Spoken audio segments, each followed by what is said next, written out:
মুসলমান পাঁচ ওয়াক্ত নামাজ পড়ে এরপরেও জাহান্নামে যাবে যারা, তারা হলো 17 শ্রেণীর লোক। আমরা এক নজরে আবারও বলে দিচ্ছি, হারাম খাদ্য যে গ্রহণ করে, 1, 2 আত্মীয়তার সম্পর্ক ছিন্ন করে যে, নাম্বার 3 প্রতিবেশীকে যে কষ্ট দেয়, নাম্বার 4 মা বাবার অবাধ্য সন্তান, মা বাবার কথা শোনে না সে, নাম্বার 5 উগ্র মেজাজি, তেড়া, গোয়ার, সবাইকে দমায় রাখে, এই টাইপের লোক।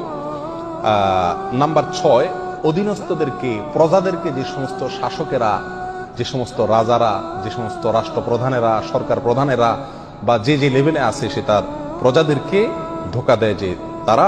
নাম্বার 7 অন্যের সম্পদকে অন্যায়ভাবে আত্মসাৎকারী ব্যক্তি। নাম্বার 8 উপকার করে কারোর খোঁটা দেয় যে ব্যক্তি, সে জান্নাতে যাবে না।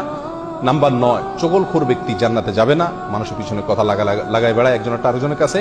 নাম্বার 10 অন্যকে নিজের পিতা হিসাবে, নিজের বাবাকে না বলে, পরিচয় না দিয়ে অন্যকে নিজের বাবা হিসাবে, পিতা হিসাবে পরিচয় দেয় যে ব্যক্তি, সে। নাম্বার 11 গর্ব এবং অহংকার করে যে ব্যক্তি, যার মনের ভিতরে অহংকার আছে, সে জান্নাতে প্রবেশ করবে না। নাম্বার 12 রাসূলুল্লাহ সাল্লাল্লাহু আলাইহি সাল্লামকে যে ব্যক্তি ফলো করে না, তার নির্দেশকে মান্য করে না, সেই ব্যক্তি। নাম্বার 13 অকারণে তালাক কামনা করে, তালাক চায় যে মহিলা, সেই মহিলা। নাম্বার 14 দুনিয়াবী উদ্দেশ্যে যারা এলেম শিখে, কোরআন হাদিস শিখে, এলেম অর্জন করে, আলেম হয় দুনিয়াবী উদ্দেশ্যে, দুনিয়ার কোনো ধান্দায়, আল্লাহকে খুশি করা ছাড়া অন্য কোনো ধান্দায়, তারা। নাম্বার 15 চুলে বা দাড়িতে কোনো জায়গায় কালো কলব, পিওর কালো কলব ব্যবহার করে যারা, তারা। এবং নাম্বার 16 যে কোনো ভালো কাজ করে সেখানে মানুষকে দেখানো, এটা ফলাও করা, প্রচার করা, এই উদ্দেশ্য থাকে যাদের, তারা। নাম্বার 17 ওয়ারিশকে বঞ্চিত করে তার হক থেকে, এরকম অভিভাবক।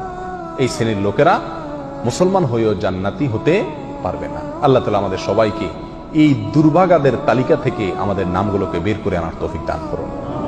চেষ্টা করব এই 17 শ্রেণীর কোনোটিতে যাতে আমার নাম না থাকে, এটাকে টাঙায় রাখবো, ঝুলায় রাখবো লিস্টটাকে, এবং আমার ভেতরের কোনো পয়েন্ট আছে কিনা সেটা দেখে যাচাই করে সেখান থেকে নিজেকে বের করে আনবো ইনশাআল্লাহ।